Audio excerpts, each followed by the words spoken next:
तो आज हम बात करेंगे एसएससी सीजीएल के दो पॉपुलर पोस्ट के बारे में, assistant section officer in ministry of external affairs and assistant section officer in central secretariat services.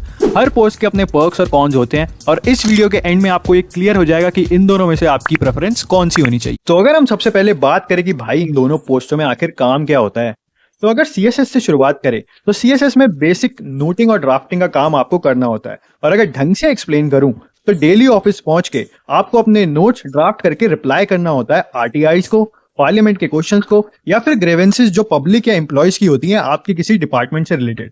इसके अलावा मेनली आपके सीनियर जो आपको काम असाइन करते हैं वो फाइल वर्क आपको करना होता है। और यहीं अगर हम बात करें एमईए की, तो इसमें बेसिकली आप दो डिपार्टमेंट में से किसी एक में पोस्ट होते हैं, असिस्टेंट इन जनरल या फिर assistant in cipher. Assistant in general में प्योरली डेस्क जॉब है जिसमें basic paper and clerical work आपको करना होता है, वही नोटिंग एंड ड्राफ्टिंग। बट वहीं अगर आप असिस्टेंट इन साइफर में जाते हैं तो आपको कोडिंग और डिकोडिंग करनी होती है कॉन्फिडेंशियल मैसेजेस की और असिस्ट करना होता है आईएफएस ऑफिसर्स को। तो अब बात करते हैं ट्रेनिंग की। सीएसएस की ट्रेनिंग आपकी 10 से 11 वीक तक चलती है। ये ट्रेनिंग आपकी ISTM institute of secretariat training and management जो कि दिल्ली आरकेपुरम में है, यहाँ पर होती है। ये ट्रेनिंग बाकी डिपार्टमेंट्स की ट्रेनिंग से काफी अच्छी होती है क्योंकि इसमें आपको भारत दर्शन पे ले जाया जाता है जो कि कुछ वीक की एक फन ट्रिप होती है। उसके बाद आपको एक विलेज अटैचमेंट टूर भी कराया जाता है जिसमें आपको एक्टिव गवर्नमेंट पॉलिसीज के बारे में पता चलता है।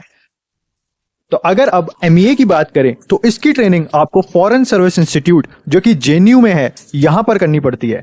इसकी ट्रेनिंग कंपैरेबली थोड़ी हेक्टिक होती है क्योंकि इसमें आपको सिखाना होता है पासपोर्ट, वीजा, एडमिनिस्ट्रेशन और प्रोटोकॉल के बारे में। इसके अलावा पर्सनैलिटी डेवलपमेंट और इंडिया के रिलेशंस दूसरी कंट्री के साथ कैसे हैं इसके बारे में भी आपको थोड़ा गाइड करा जाता है। तो अब बात करते हैं पोस्टिंग की। आई नो आपको ये तो पता ही होगा कि दोनों डिपार्टमेंट्स में ही शुरू में पोस्टिंग दिल्ली में ही होती है। तो अगर हम सीएसएस से शुरू करें तो सीजीएल के थ्रू आपका सिलेक्शन होने पर और आपका नाम सीएसएस की कैटेगरी में आने पर आपको एक डिपार्टमेंट प्रेफरेंस फॉर्म भरना होता है। उस फॉर्म के बेसिस पर आपको रैंडमली सीएसएस के अंदर आने वाली काफी सारे मिनिस्ट्रीज जैसे उद्योग भवन, निर्माण भवन, शास्त्री भवन, लोक भवन और कुछ ऐसे ही अलग अलग भवनों में से किसी एक भवन में फेंक दिया जाता है। तो वहीं अगर हम बात करें एमईए की, तो शुरू में 1.5 साल दिल्ली में जॉब करके आप फॉरेन ट्रांसफर के लिए एलिजिबल होते हैं।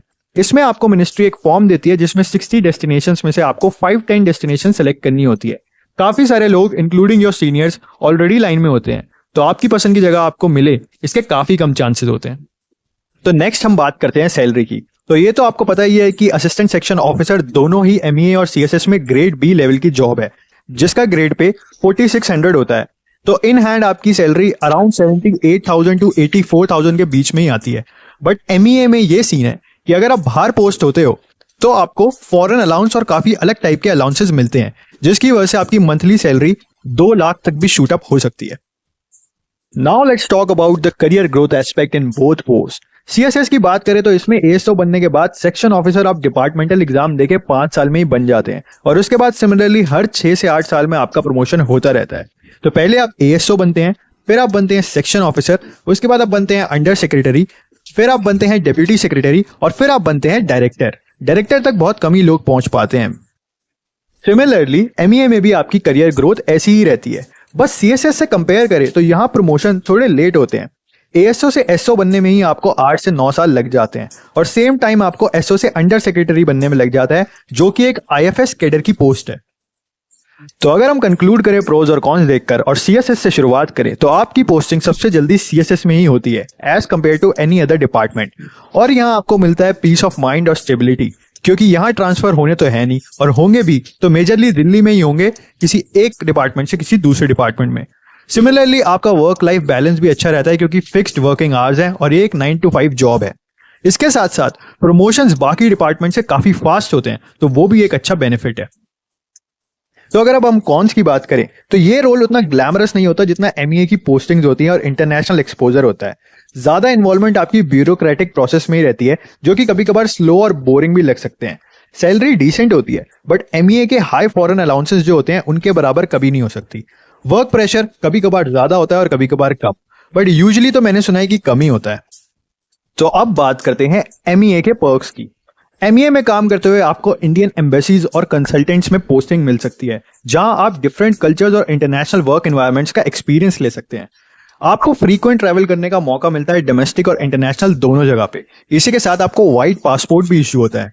एमईए में काम करना प्रेस्टिजियस माना जाता है और यहाँ काम करना एक हाई लेवल जॉब सेटिस्फेक्शन भी देता है। डिप्लोमैट्स, इंटरनेशनल डेलीगेट्स और हाई प्रोफाइल पर्सनैलिटीज से मिलने का आपके पास एक चांस होता है। फॉरेन लैंग्वेज भी आपको सीखनी पड़ती है, क्योंकि जिस कंट्री में आप जाएंगे उस कंट्री की बेसिक लैंग्वेज तो आपको आनी ही चाहिए ताकि आप वहां के लोगों को असिस्ट कर सकें। और फॉरेन अलाउंस की तो हम ऑलरेडी काफी बार बात कर ही चुके हैं। तो अगर हम बात करें एमईए की कॉन्स की, तो इसमें जो फ्रीक्वेंट पोस्टिंग होती है ये कुछ लोगों के लिए एक बड़ी चुनौती बन सकता है, क्योंकि अब्रॉड में पोस्टिंग आपकी 3 साल की होती है और उसके बाद आपको दिल्ली में आके भी कुछ टाइम सर्व करना होता है। डिफरेंट कंट्रीज में शिफ्ट करना फैमिली मेंबर्स के लिए काफी चैलेंजिंग हो सकता है। हाई रिस्पॉन्सिबिलिटी और सेंसिटिव इंटरनेशनल मैटर्स हैंडल करने होते हैं, जो कि काफी स्ट्रेसफुल भी हो सकता है। अब्रॉड पोस्टिंग के लिए स्पेसिफिक पोजीशन के लिए काफी हाई कंपटीशन रहता है डिपार्टमेंट में, तो वो भी एक चैलेंज बना रहता है। दोस्तों, एएसओ इन एमईए और एएसओ इन सीएसएस दोनों ही पोस्ट एक्सीलेंट करियर प्रोस्पेक्ट्स और बेनिफिट्स ऑफर करती हैं। चॉइस आपके पर्सनल और प्रोफेशनल प्रायोरिटीज पर डिपेंड करती है। एमईए परफेक्ट उन लोगों के लिए जो इंटरनेशनल एक्सपोजर चाहते हैं, फ्रीक्वेंट रीलोकेशन से कंफर्टेबल हैं और हाई प्रेशर सिचुएशंस हैंडल कर सकते हैं। वहीं सीएसएस सुटेबल उन लोगों के लिए जो स्टेबिलिटी प्रेफर करते हैं, बेटर वर्क लाइफ बैलेंस चाहते हैं और इंडियन गवर्नमेंट फ्रेमवर्क में पॉलिसी मेकिंग में इंटरेस्ट रखते हैं। उम्मीद है ये कंपैरिजन आपको अपनी चॉइस करने में हेल्प करेगा। All the best for your SSC CGL preparations.